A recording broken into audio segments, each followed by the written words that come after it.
आ गया। इसमें आप जैसे क्लिक करेंगे पेयरिंग का ऑप्शन आएगा। अब यहाँ पे एक कोड आएगा, ये दिखा देना मैडम थोड़ा सा, ठीक है। ये कोड जो आता है ना, इसको यहाँ पे पेस्ट करेंगे 432253 और ओके कर देंगे।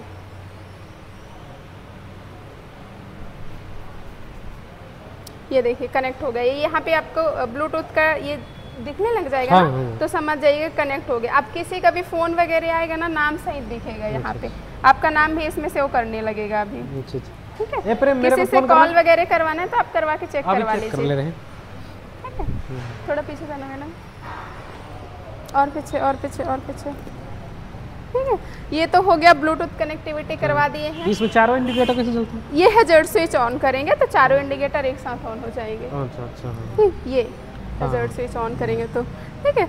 और कुछ दिक्कत तो नहीं हुई सर हमारे यहाँ से गाड़ी लेके आपको?